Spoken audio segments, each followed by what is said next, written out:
Muy buenas noches, mis queridos hermanos, amigos. Aquí estamos de nuevo, vamos a tener nuestro estudio bíblico. Hoy, si habéis visto el encabezado, serie Personajes de la Biblia, vamos a volver a la serie que tenemos en marcha y estamos viendo un personaje.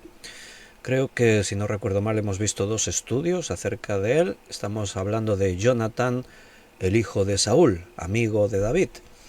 Entonces vamos a retomar ahí el estudio. Hoy vamos a hablar de un aspecto, de otro aspecto de la vida de Jonatán, y seguro que el Señor tiene cosas que decirnos, cosas que enseñarnos. Así que vamos a orar, vamos a pedirle al Señor su dirección y nos ponemos. Señor, estamos agradecidos de que tú nos das esta oportunidad de reunirnos en tu nombre. Gracias, Señor, porque tu palabra es alimento en nuestra vida, es sanidad para nosotros, es ese medio que tú usas para obrar en cada uno, Señor, en lo más profundo de nuestro ser. Queremos pedirte, Señor, que tú estés guiándonos, enseñándonos, háblanos a cada uno. Venimos con hambre de tu palabra y con necesidades personales cada uno, y te pedimos que tú, Señor, nos estés hablando. Dirígenos, todo lo ponemos en tus manos, llévanos tú, Señor, confiamos en ti, tú eres fiel. Ayúdanos para que podamos hoy escuchar tu voz y para nada endurecer nuestros corazones. Bendice a todos mis hermanos, te lo pedimos, te lo agradecemos en el nombre de Jesús. Amén. Pues bienvenidos a todos mis queridos hermanos. Como hemos dicho, vamos a estar estudiando personajes de la Biblia y estamos hablando de Jonatán. Y vamos a retomar ahí. Déjame solo un momentito que mire en el chat en directo los hermanos que han escrito algo por aquí. A ver, ahí está Rosario, Paco. Buenas noches a todos mis hermanos, un abrazo muy fuerte. Y Manuela Solís dice: buenas tardes, Pastor Víctor, Dios lo bendiga y bendiga al mundo entero. Qué generosa, Manuela. Juan dice, Juan Bermudo: buenas noches, Víctor y mis demás hermanos. Que la gracia y la paz de nuestro Señor Jesús y de nuestro Papá estén en vuestros corazones. Y Brenda también ha escrito: hola a todos hermanos, es una bendición unirme a estudiar con ustedes cada día. Miguel Torres ha escrito: Dios lo bendiga, amado Pastor Víctor y hermanos en Cristo, que de los diferentes países, gracia y paz de Dios y Padre de nuestro Señor Jesucristo, muy contento de estar nuevamente escuchando la enseñanza de la palabra de Dios. Y Ana Rita escribió: que Dios os bendiga siempre a todos. Muy bien, voy a hablar sin levantar mucho la voz, me pongo así el micrófono cerca, estoy un poco resfriado y no es grave, pero es de esos resfriados que te notas la garganta así como un poco reseca, y entonces cuando llevas mucho rato hablando te puede dar ese picor y te provoca la tos, así que estamos en las manos del Señor. Voy a hablar tranquilo, relajado. No voy a dar un estudio de esos en los que uno grita mucho. Bueno, no suele ser mi forma, ¿no? Pero vamos a continuar hablando de Jonatán. Y al hablar de Jonatán, como si recordáis, si habéis escuchado los estudios anteriores, pues habréis visto que es inevitable hablar de Saúl, el rey, y también nos saldrá por ahí David. Pero de momento estábamos viendo más el personaje de Saúl, porque Jonatán es su hijo. Él es un príncipe, su padre es rey, pero Jonatán es un príncipe que nunca reinará. Y él lo sabe, él lo está reconociendo, porque le dijo a David, lo leímos hace unos días cuando vimos los otros dos estudios. Jonatán le dijo a David: tú reinarás y yo puedo ser el segundo, tu segundo. Él asumía que David es el hombre al que Dios escogió para que reine. Y vimos el último día ese contraste entre Saúl y Jonatán. Saúl es un hombre con muchas carencias para ser un líder, un rey de Israel. Es un hombre temeroso, es un hombre que no confía suficiente en Dios, ni está dispuesto a obedecer a Dios. Es un hombre que toma las iniciativas por su cuenta, Él coge por su cuenta y actúa y Dios le manda, pero él piensa que lo puede hacer mejor y todo esto lo está colocando en una posición delicada hasta el punto en el que llegará un momento en el que Dios le va a desechar, va a quitar su Espíritu Santo de él. Más adelante Dios deja de tener comunicación con Saúl. En el primer libro de Samuel, capítulo 28, versículo 6, ahí podrás leer que Saúl consultaba a Dios, pero Dios no le respondía. Y entonces, ¿qué hizo? Se fue a consultar a una adivina, a una bruja. Bueno, eso demuestra el lugar en el que Saúl se encontraba. Entonces, habíamos visto el último día ese instante en el que Israel está rodeado de los ejércitos filisteos. Saúl tiene temor. Samuel el profeta le dijo: espera, en una semana yo vendré y ofreceremos sacrificio a Dios y Dios nos dará la victoria. Pero Saúl no se pudo esperar y en el séptimo día él decidió ofrecerle los sacrificios a Dios. Decidió hacerlo a su manera, cuando en las cosas de Dios no podemos hacerlo a nuestra manera, tenemos que hacerlo todo a la manera de Dios, tenemos que confiar en Dios. Entonces,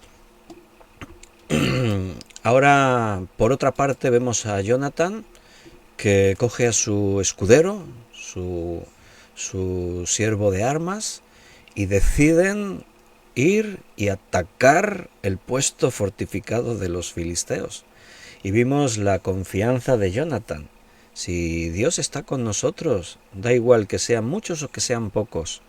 Da igual que nosotros seamos muchos o seamos pocos. Si Dios está por nosotros, imagínate, ¿no? En una ocasión dice ahí la Escritura que el ángel de Dios, un ángel de Dios, fue suficiente para derrotar a 100.000 soldados. Si Dios está contigo, ¿qué ejército se puede enfrentar a ti? Pero claro, el problema es cuando tú le das la espalda a Dios. Israel le dio la espalda a Dios. Fíjate cómo están ahora, en guerra constante. Sigue ahí el conflicto palestino-israelí, con amenaza de que la guerra se extienda. Y todo fue por este motivo, porque las cosas pues no fueron como tenían que ser. Ellos le dieron la espalda a Dios. Cogieron y renunciaron a que Dios fuese el rey en sus vidas, se buscaron otros reyes. Dios le dijo: no es mi voluntad que tengáis rey. Y fíjate ahora ellos tienen un rey, y ¿cómo es este rey? No es el rey que ellos necesitaban. Samuel es el último juez, y el periodo de los jueces funcionó, el periodo de los reyes no empieza bien. Después, bueno, ahí está David, un hombre conforme al corazón de Dios, y sí que en ese momento el esplendor de Israel va a llegar al nivel más alto, va a ser algo, pero no es porque sea un rey, es porque es David, es porque un hombre conforme al corazón de Dios. Podía haber sido un juez, pero ahí está Saúl tomando decisiones equivocadas. Lo vimos el último día que él toma una decisión, hace un juramento y él ordena que nadie de sus soldados, nadie en el pueblo coman nada, no beban, no coman nada. ¿Y en base a qué? Pero en el juramento que hace, dice: y si alguien come o bebe algo, el tal debe morir.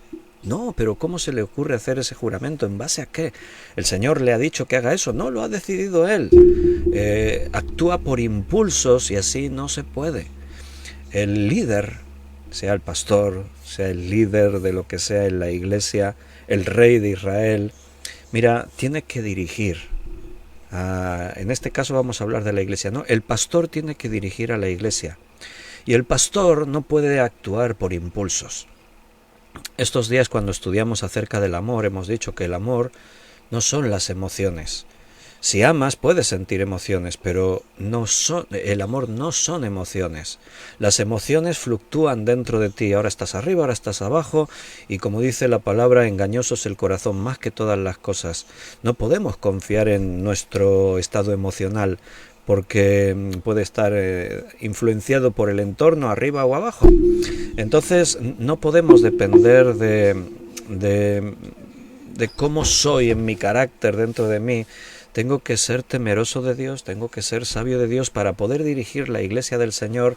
No puedo actuar así con impulsos. Hoy estoy bien entusiasmado y me siento bien, vamos ahí arriba y vamos a celebrar y mañana estoy desanimado y entonces estoy ahí por los suelos, ¿no? Bueno, antes me trajo Belén la infusión y ahora apareció y se la llevó y ha vuelto a venir. Me la ha vuelto a poner. Creo que la calentó un poco. Bien. ¿Qué pasó? Que Jonathan comió. Jonathan no sabía seguramente del juramento que había hecho su padre. Eso de que juro que si alguien come tiene que morir, ¿no? Nadie tiene que comer y tal. Y Jonathan venía de su incursión contra los enemigos, que tuvo todo el éxito porque Dios estaba con él. Él actúa por fe. Y entonces fíjate lo que dice en primer libro de Samuel 14, 29 al 30. Mi padre ha turbado el país.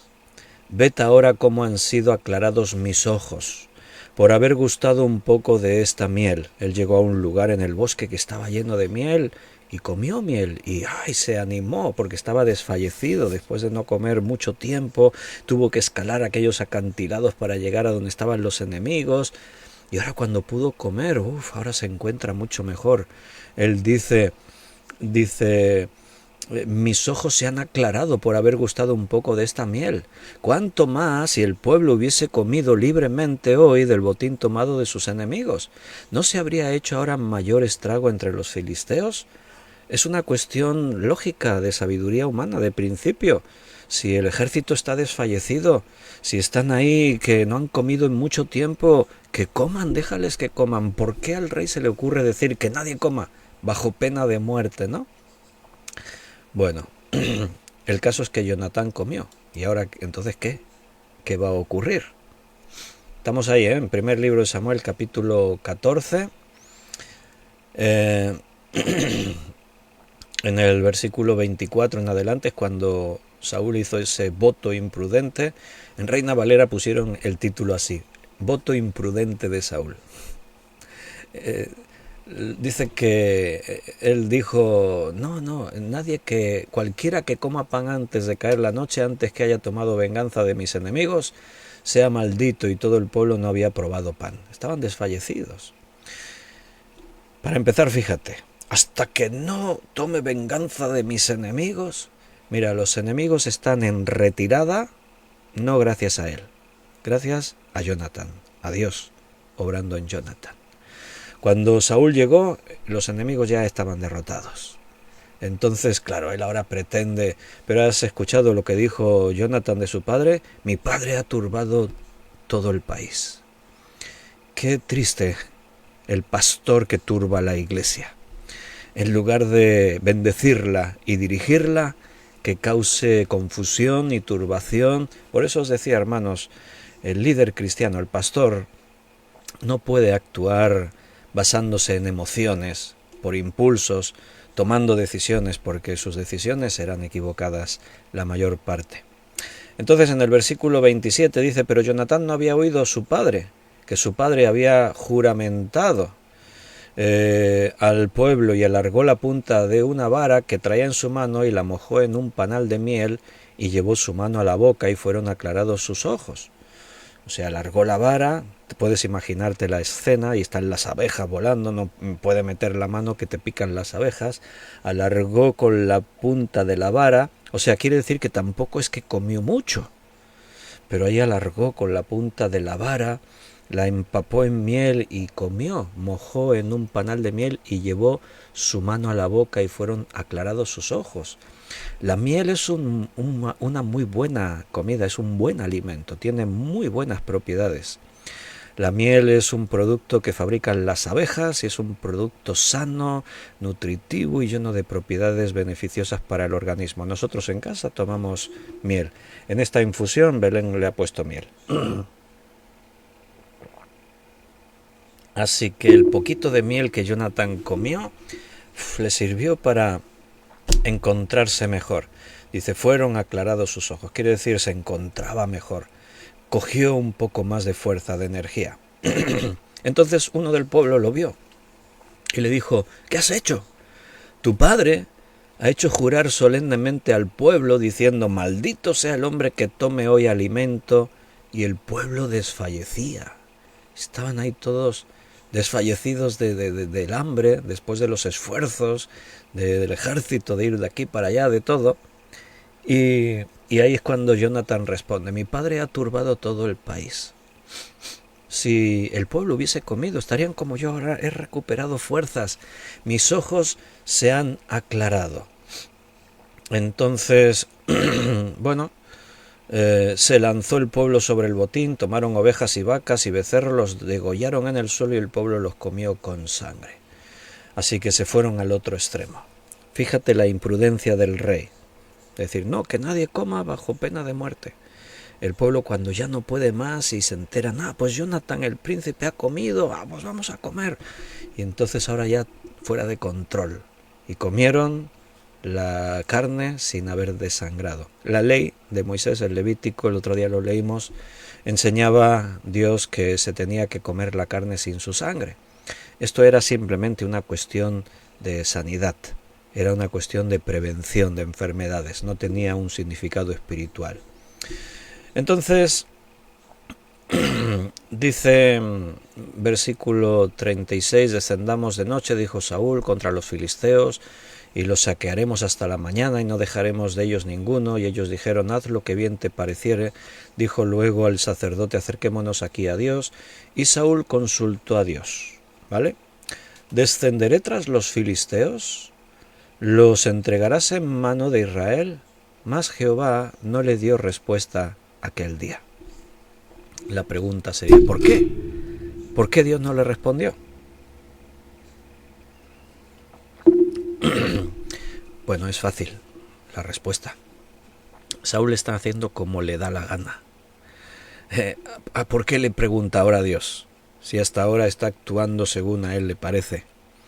Eso a algún cristiano por ahí también le pasa, ¿no? Vive su vida como le da la gana, actúa, viene, va, sale, entra, hace lo que bien le parece, está en sus pecados, en sus cosas, se llama cristiano, y entonces de pronto se encuentra ante una situación que no sabe qué hacer, y entonces va y le pregunta a Dios, ay Señor, ¿qué tengo que hacer con esto? Y Dios nos responde. Bueno, algún día en algún estudio tenemos que hablar de los silencios de Dios, o igual en una predicación del domingo. El Señor no le respondió a Saúl. ¿Qué pretende Saúl? ¿Que Dios sea su siervo y que esté ahí para lo que yo necesito? Entonces vengo y te pregunto y te consulto y te tengo. Saúl es el típico religioso. Después vamos a ver un poquito más adelante lo que pasó después en el capítulo 15. Pero estamos viendo un hombre religioso, un hombre supersticioso, temeroso, que actúa por impulsos, inmaduro.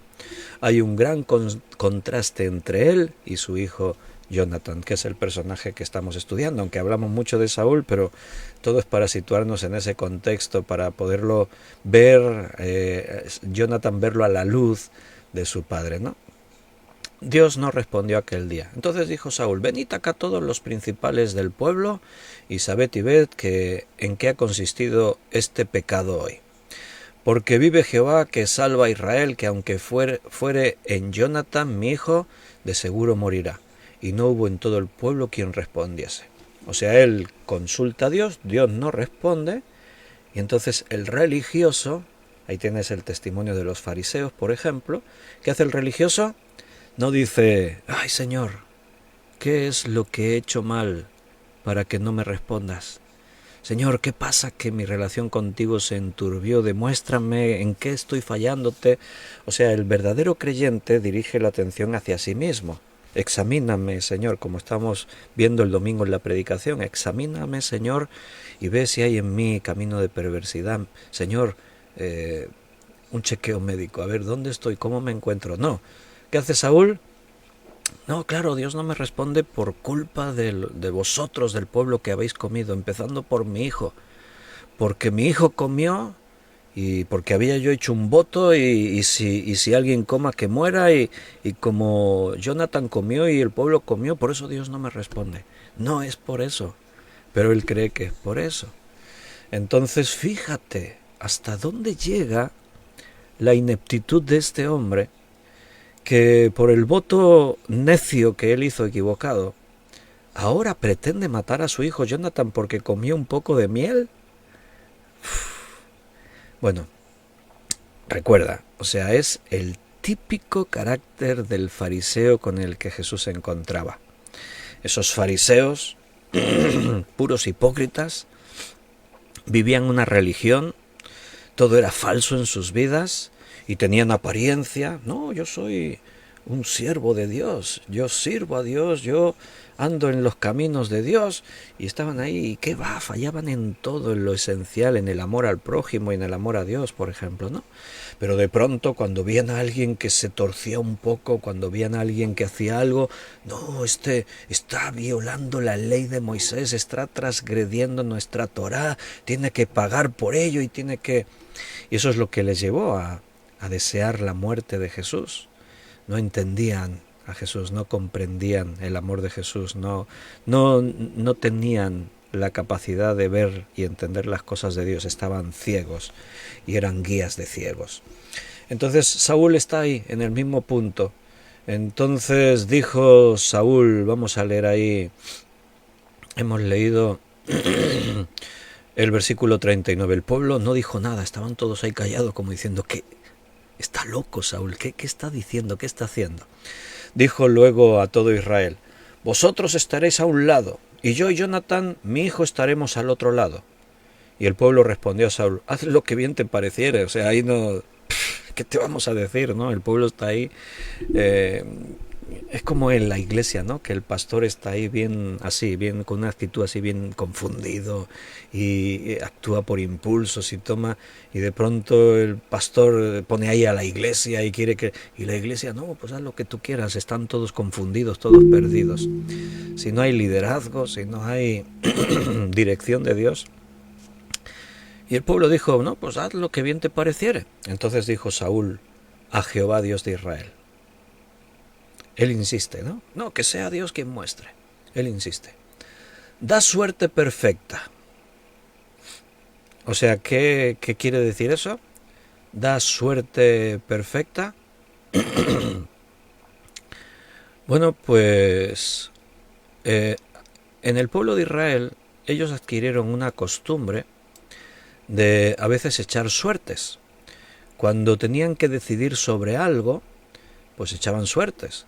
De hecho, tú vas a ver que en Hechos de los Apóstoles, cuando los apóstoles se plantean que tienen que escoger un apóstol sustituto para Judas, Judas ya sabéis la historia, se suicida, entonces se quedan 11 y ellos entienden que deben ser 12 apóstoles porque son los que Jesús escogió.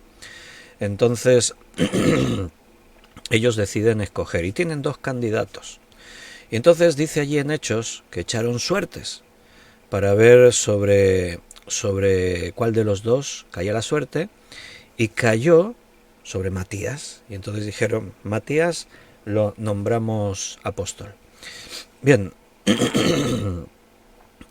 seguramente la forma de echar las suertes aquí Saúl era a través del Urim y el Tumim, que eran unas herramientas, vamos a decirlo así, de discernimiento, lo voy a mencionar así de esta forma.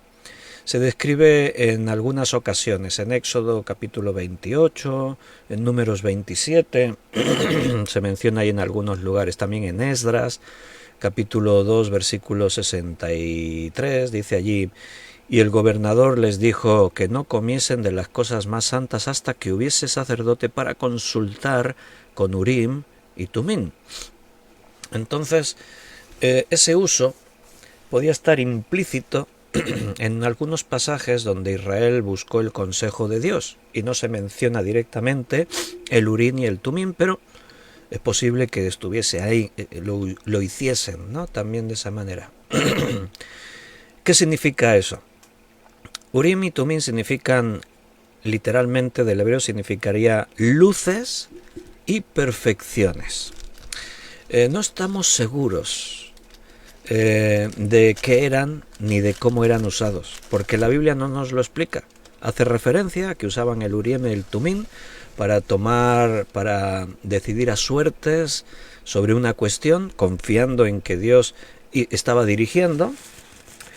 Y sabemos más o menos que eran dos piedras, una clara y la otra oscura. Y cada piedra una indicaba sí y la otra indicaba no. Y ellos entendían que esto era de parte de Dios. El sumo sacerdote hacía a Dios una pregunta. Y entonces metía la mano dentro del pectoral donde estaba el Urim y el Tumim. Sacaba una de esas piedras. Entonces, si sacaba la piedra clara, es que era sí. Si sacaba la piedra oscura, es que era no. Y entonces ellos aceptaban y entendían que Dios les estaba indicando. Lo digo así porque a nosotros eso nos puede resultar un tanto extraño. Ahora vamos a hablar un poquito más de eso. En esta ocasión, el sacerdote, estamos hablando del caso de Saúl, probablemente empezó a buscar el consejo de Dios con esta pregunta. Jehová, ¿quieres hablarnos hoy? Porque se nos dice que no le dio respuesta aquel día. La piedra del no siguió saliendo. Ahí estamos en el versículo, hemos leído el versículo 27, Saúl consultó a Dios, descenderemos tras los filisteos, los entregarás en mano de Israel, mas Jehová no le dio respuesta aquel día. Entendemos por el contexto que el sacerdote está preguntando a Dios en el nombre de Saúl para ver la respuesta y que Dios responde no, o sea, Dios no está respondiendo. Entonces, cuando en el versículo 41 dice, entonces dijo Saúl, Dios de Jehová, da suerte perfecta, y la suerte cayó sobre Jonatán y Saúl, y el pueblo salió libre. Bien, ahora dice ahí que vuelven a echar a la suerte, entendemos que nuevamente es por el Urim y el Tumim, y dice que la suerte cayó de Jonatán y de Saúl. O sea, Saúl quería encontrar al malhechor echando suertes. ¿Por qué Dios no me responde? ¿Por qué Dios no me dice, sí, ves a perseguir a los enemigos? Jonatán, él ha dicho, mi hijo ha comido, si es necesario que él muera, él va a morir. Ponte de mi parte, a mi lado. Vamos a echar suertes. Si la suerte cae de parte del pueblo, buscaremos al culpable entre el pueblo. Si cae de nuestra parte, buscaremos al culpable entre nuestra parte. Así que separaron al pueblo en dos grupos, luego seleccionaron un grupo en base al resultado de algo parecido a... En este caso, seguramente no era el Urim y el Tumim, sino que era algo así como una especie de dado, porque el Urim y el Tumim trata de encontrar la respuesta a Dios y Dios no responde. No, Dios no quiere hablar. Entonces Saúl quería que todos supieran que él y su hijo eran inocentes. Así que esa fue la primera división. Ahora imagínate la conmoción de Saúl cuando la suerte indicó que él y Jonatán estaban en el grupo culpable. O sea, mira qué grupo. Jonatán y yo nos ponemos aquí, y el pueblo todo en el otro lado. El pueblo también han comido, recuerdas, y con sangre y todo, violando la ley. Entonces, él sabe que su hijo Jonatán comió, y él ha dicho, si es necesario que muera, morirá, pero... A ver, yo me imagino que en el fondo es mi hijo, es el futuro rey, entonces vamos a intentar arreglar esto. Cuando uno hace las cosas mal, después ya todos son una cadena de errores. Lo hice mal, bueno, voy a intentar arreglarlo y las cosas van empeorando. La suerte cae sobre ellos, o sea que él esperaba, nosotros saldremos inocentes, pero no, la suerte cae sobre ellos. Dice, versículo 41, entonces dijo Saúl a Jehová Dios de Israel, da suerte perfecta. Y la suerte cayó sobre Jonatán y Saúl, y el pueblo salió libre. Suerte perfecta en el hebreo es muy cercana a la palabra utilizada para tumín. No nos explica bien el texto. Yo os he dicho que podía ser un dado, podía ser el tumín, podía ser el... igual usaron otra vez el urim y el tumín como un medio para echar suertes, aunque como os he dicho, en ese caso era para que Dios respondiese sí o no. Pero claro, Saúl está haciendo como a él le parece, está tomando él las decisiones, y entonces todo está ocurriendo ahí. Entonces, bueno, dice, y Saúl dijo, está bien, el culpable está entre Saúl y yo. Entonces, versículo 42, Saúl dijo, echad suertes entre mí y Jonatán mi hijo. Echad suertes entre mí y Jonatán mi hijo. Y la suerte cayó sobre Jonatán. Entonces Saúl dijo a Jonatán, declárame lo que has hecho.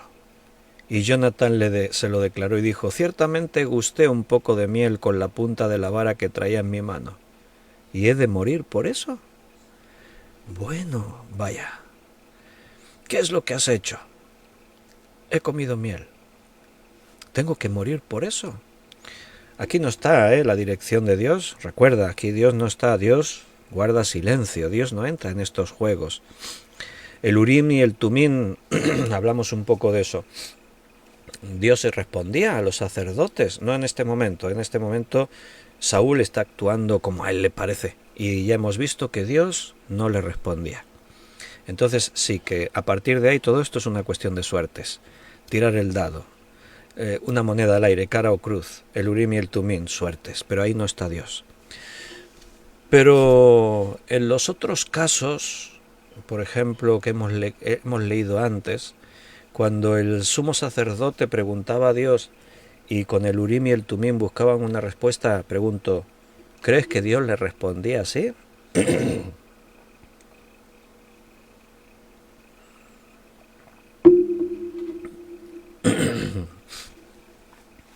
Sí, le respondía. ¿Por qué? Porque le buscaban de corazón. Las circunstancias eran distintas a hoy en día. Quiero que entiendas eso, porque rápidamente los cristianos inmaduros dicen, pues yo le voy a preguntar a Dios cosas así. No, perdona, eso ya hoy no funciona así. Las cosas hoy ya cambiaron. Pero en la antigüedad sí, por las circunstancias, Dios trataba con sus sacerdotes, con el pueblo, de una serie de maneras, y Dios aprobaba este sistema y trataba con ellos.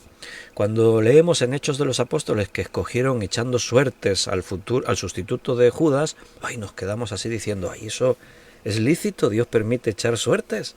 O sea, nosotros como cristianos no nos imaginamos, ¿verdad?, cogiendo una moneda y diciendo, Señor, tengo que tomar una decisión, quiero servirte en esto, pero no estoy seguro si te puedo servir así o así. Mira, voy a tirar la moneda, si sale cara te sirvo así, si sale cruz te sirvo de esta manera. ¿Verdad que no nos imaginamos eso? Por eso nos choca la actuación de los apóstoles para elegir un nuevo apóstol, echando suertes.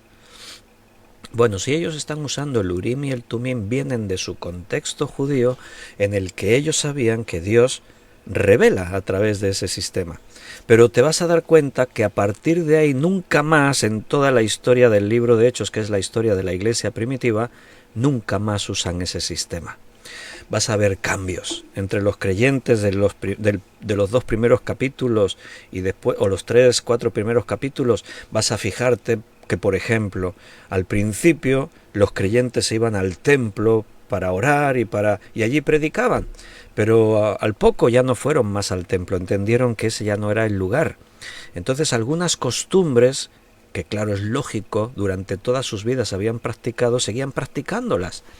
Y Dios lo entendía eso, no había ningún problema en ese sentido, pero muchas de estas costumbres después fueron cambiando. Hubo momentos en los que tuvieron que tomar decisiones importantes y para eso se celebró un concilio, Hechos capítulo 15. Tenemos que obligar a los gentiles que se convierten a que se circunciden y a que guarden muchas cosas de la ley como nosotros cuando vivíamos, y entonces tuvieron que llegar a entender y tratar de ver la dirección del Espíritu Santo para según qué cosas. Entonces el echar suertes en el Antiguo Testamento funcionaba, en el Nuevo Testamento eso deja de funcionar. Algunos, o sea, la elección de Matías, no vemos que tampoco Dios dijese hacedlo así, escoger a Matías y tal, lo decidieron ellos, porque si te das cuenta, Matías, ¿quién era? Ni sabemos. En cambio, algunos han dicho, bueno, quizás Pablo era el apóstol número 12, porque Pablo sí fue escogido directamente por Jesús, se le apareció en el camino a Damasco, o sea, fue elegido como los otros 11. A los apóstoles un requisito es que tenían que haber conocido a Jesús en persona, o sea, Jesús en persona fue quien eligió a los 12, pero no eligió a Matías, ¿entiendes? A Pablo sí, se le apareció y lo eligió, pero bueno, no tiene más trascendencia. Si Matías era un buen creyente y sirvió donde Dios le usó, está bien, nada más que decir al respecto. Pero nosotros tenemos que aplicar en nuestras vidas el principio de que nosotros ya no consultamos a Dios echando suerte. ¿Por qué? ¿En qué ha cambiado? Mira, ha cambiado en algunas cosas. Una, ahora tenemos la Biblia, la palabra de Dios completa. Durante el periodo del Antiguo Testamento, no, todo lo que ellos hacían era sombra de lo que había de venir. Tenía que venir Cristo, tenía que comenzar la Iglesia y tenía que completarse de escribir la Biblia. Ahora nosotros tenemos la Biblia completa, ahí está toda la revelación de Dios para nosotros. Y otra cosa fundamental, el Espíritu Santo ahora mora dentro de cada creyente. Entonces ahora el conjunto de creyentes que se reúnen se llaman iglesia y es Cristo quien la edifica y el Espíritu Santo opera dentro de la iglesia. Entonces ahora la dirección viene de ahí, de su palabra y del Espíritu Santo. Ya no tenemos que consultar a Dios utilizando un sumo sacerdote y a través de métodos extraños como el Urim y el Tumim. Esas son cosas del Antiguo Testamento. Ahora ya no se hace así. Igual que no sacrificamos corderos, igual que no ofrecemos ofrendas de palomas o de tórtolas, ni en un incensario ofrecemos incienso de ofrenda a Dios. ¿Por qué? Porque todas esas cosas, todas las leyes rituales y dietéticas, en su gran mayoría dejaron de tener validez cuando Cristo vino. Entonces las cosas cambiaron. Y nuestra relación con Dios y la forma en la que Él edifica ahora es totalmente distinta. Así que la suerte cayó sobre Jonathan, pero no es que Dios está diciendo, no. Entonces el pueblo, versículo 44, en Saúl respondió, así me haga Dios y aún me añada que sin duda morirás, Jonathan.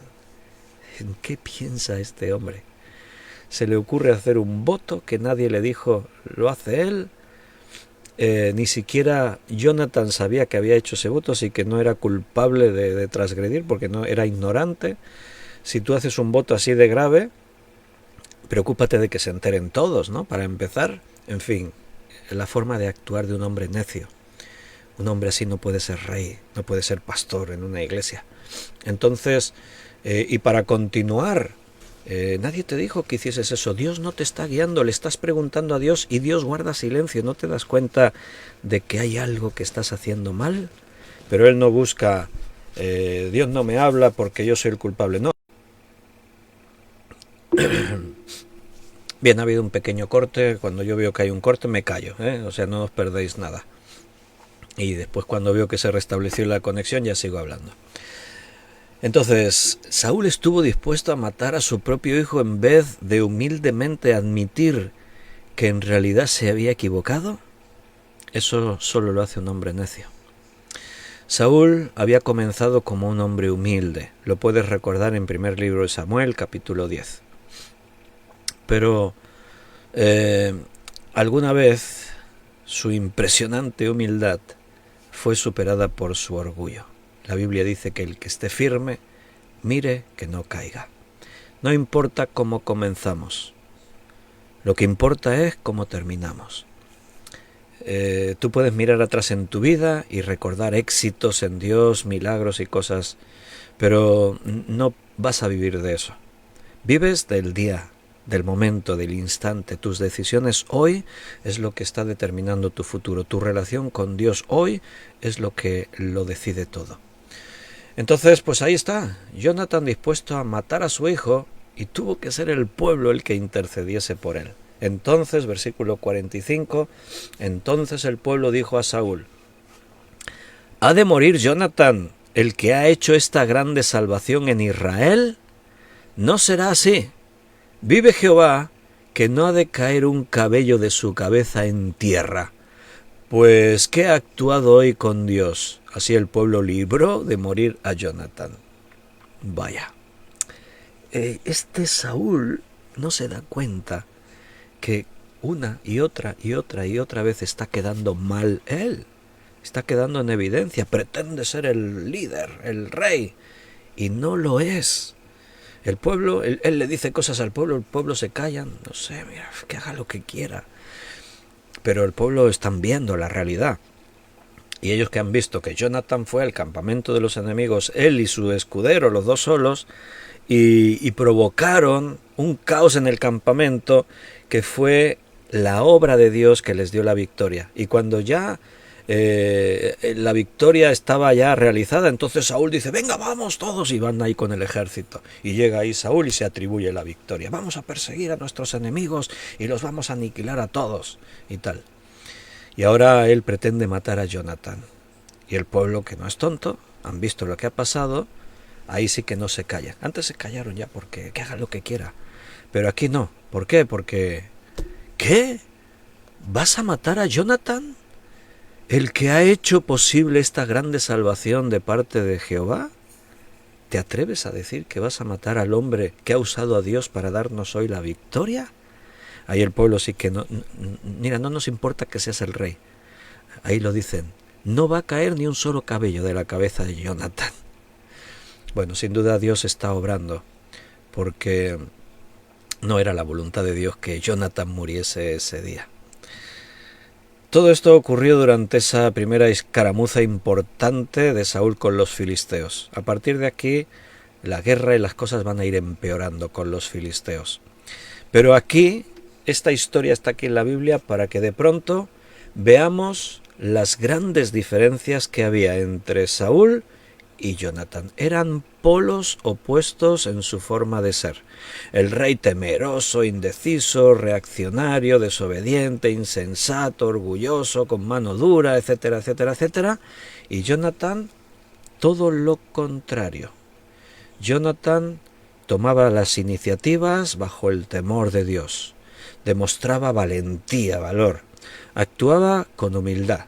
O sea, él no pretendía: vamos a ir porque yo les voy a derrotar. No. Mira, no importa que seamos muchos o pocos, si Dios está con nosotros, la victoria es nuestra. Bueno, el otro día lo comparábamos a David cuando se enfrentó a Goliat.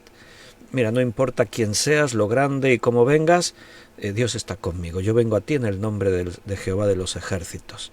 Así que Jonathan confiaba en Dios. Saúl confiaba en sí mismo.